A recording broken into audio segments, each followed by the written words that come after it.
Hello guys, magandang gabi sa lahat. Ayan, meron po tayong order na Starlink user po. Okay, again po, yung internet connection niya po is Starlink. Okay, customer po ito from Matina, Biao. Ayan, again po, Matina, Biao, Davao City. Ayan, so yung order niya po is yung 9,500 na package. Ayan, so sa 9,500 na package, syempre ito yung kasama na outdoor extender dyan. Okay, Comfast EW73. Ayan, kita niyo po. Ayan, so ito po itsura niyan. Okay, syempre kasama sa package yung dalawang tig 10 meters na Cat6 LAN cable. Okay, dalawa po yan. Okay, and then syempre yung 2x3 na tarpaulin yan. 2x3 po ang size ng tarpaulin na kasama sa package.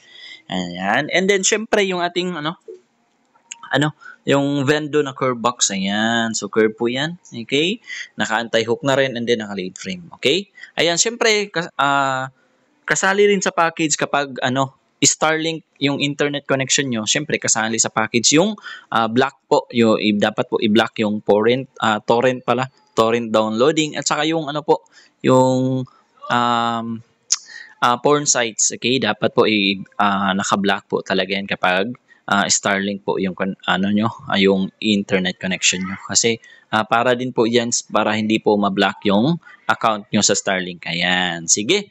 Ayan, so try natin mag-connect. Okay, connect tayo dyan sa sa outdoor extender. Yan, yung gusto pala yung pangalan ng customer dyan.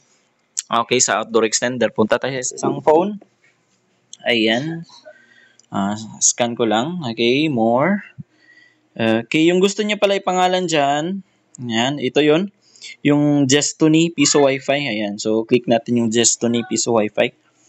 Ayan, so a few seconds, syempre magpa-pop up yan sa customer portal. Okay, same pa rin. Okay, yung mga previous natin orders. Ayan, syempre tinitest natin yan para makita ng customer na gumagana yung Vendo. Okay, so click natin yung Vendo rates. Ayan, so ito yung default rates. Ayan, pwede yan baguhin sa admin panel mismo ng Vendo. And meron akong tutorial kung paano yan baguhin. Okay, ayan, so click natin yung close. Ayan, kapag maghuhulog na ng coins, click natin yung insert coin. Okay, ayan, so click ko na. Okay, hulog ako ng 10 peso coin. Hindi pala, 20 peso coin. So syempre tumatanggap na yan ng bago at saka luma yung coins. Yung coin slot pala. Okay, hulog natin yung 20 peso coin. Ayan. Okay. Ayan. And then, yung 10 peso coin na luma. Ayan.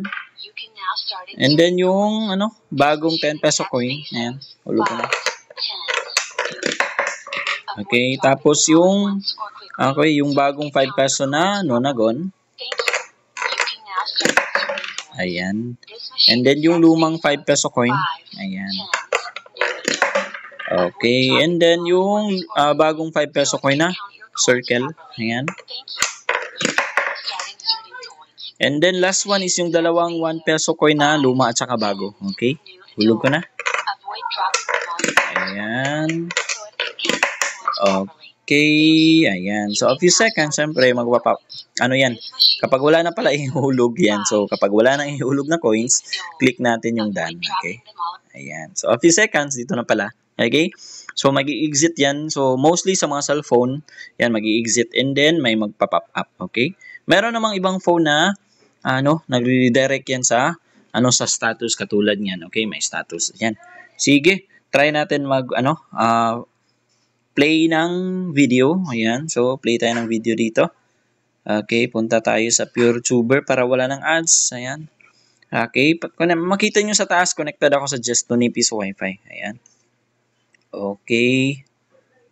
Wait lang. Okay. Play natin to. Okay. Play natin yan. Okay. Ayan. Ayan, so makita nyo sa taas, connected ako sa Jestony and then nag-play yung video. Ayan, play ulit tayo ng isang video ulit. Ayan. Ayan.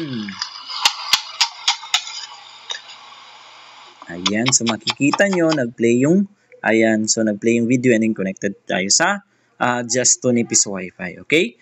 Ayan, so, and then syempre dahil Starlink yung internet connection ng customer natin from Matina Biao, syempre, itatry natin yung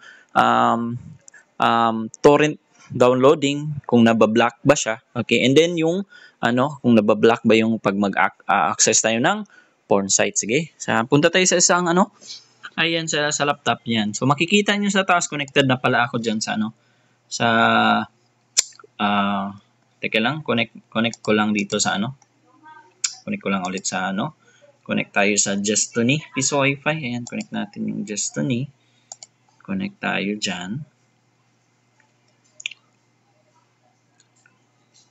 Wait natin a few seconds.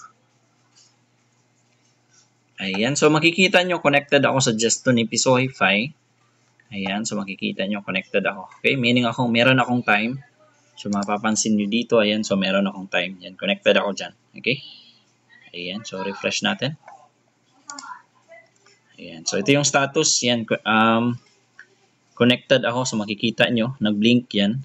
Teka lang, asan yung mouse? Baka tumakbo yung mouse. Ayan. Ayan, so makikita nyo, connected ako. Ayan, so meaning, ayan, meron akong internet connection. Connected ako sa Vendo, sa Justony. Okay?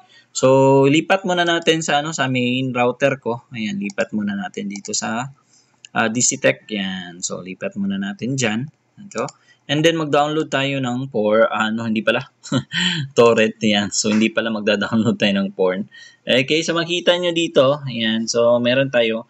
Naka-pause yan lahat. So, mag-enable lang ako dyan. Okay. So, tayo natin to. Okay. Okay, start natin. Resume natin. And then, so makita nyo yung download speed. So, dito. So, makikita nyo. Okay. Ayan. So, ayan. Lumalaki yung, download speed niya. Okay. Nakalimit lang yan ng, nilimitan ko lang ng 500 kbps. So, hindi yan lalagpas sa 500. Okay. Ayan. So, sige, try natin mag-connect dito sa sa Vendo. Okay, connect tayo sa Justony. Ayan, so makikita natin para makita ng customer natin na gumagana yung black torrent downloading. Ayan, so makikita nyo. Connected na tayo dyan. So, makikita nyo, ayan, so nakikita nyo, lumiliit yung download speed niya. Ayan, so okay, wait ulit natin. Ayan. So, and then, try natin connect ulit tayo sa DCTech. Ayan.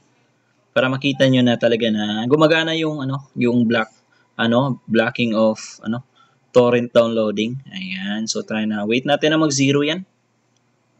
Yung download speed. Ayan. Okay. Malapit na. Ayan. Konti na lang. Ayan. Okay. So, ayan, nag-zero na siya. Ayan.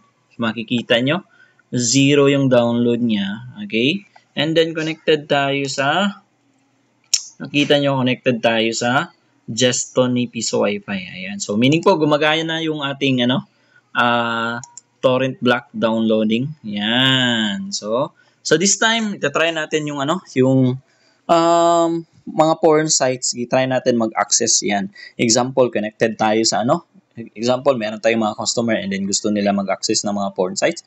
So, makikita nyo, Justony Piso Wi-Fi, connected tayo. So, sige, punta tayo ng Google Chrome. Ayan, so, syempre, yung gagawin ng customer is, ayan, magta-type sila ng, okay, porn. Ayan, type natin yung word na porn. Okay? Ayan. Syempre, marami yung lalabas. Yan. So, yan yung mga porn sites. Sige. Okay, unahin natin yung sa taas. Yan, click natin yan. Ayan. So, makikita nyo, ito yung makikita ng customer natin. Okay? So, hindi sila makaka-access yan. So, ito yun yan. Okay, kahit na i-refresh nila yan, so hindi talaga sila makaka-access. Okay? Ayan. Sige, try ulit. Hanap tayo ng ibang porn sites. Yan. So, click natin yan. Ayan. So, makikita nyo, yan, wala pa rin. Okay? Kahit na i-click natin yung proceed, yan, try natin click yung proceed. Yan, click natin yung proceed. Siyempre, ganun pa rin. Okay? Hindi talaga sila makaka-access yan. So, try natin yung isa. Ayan. Okay, ganun pa rin. Okay, click natin yan. Ayan. So, makikita nyo, hindi talaga niya siya nakaka-access yan. Okay?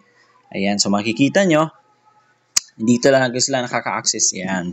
Kapag kapag Starlink yung internet connection nyo, dapat talaga na i-block yung mga porn sites at saka yung torrent downloading para hindi po ma-block yung account nyo. Sayang kasi yung binayad nyo sa pagkuha ng Starlink kit pa lang. Okay? Mahal na yan kapag gusto nyo umorder. Yan, mahal po yung Starlink kit. Okay? Para din hindi ma-block. Yan. Para hindi masayang yung pera nyo. Okay? Ayan. So again po, customer ito from Matina Biao, Davao City. Ayan. Again, yung order niya po is yung 9,500 na package. Okay? Again, Starlink user po yung customer natin from Biao. Ayan. Okay? Again po, wala pa po tayong available na Starlink. Okay? Yung available lang po natin is yung Vendo na pwede sa Starlink po. Okay? Ayan. Kapag meron kayong Starlink, ayan, feel free to contact me po para at least kung gusto nyo ng Vendo na pwede sa Starlink, yan, meron tayong available. Ayan.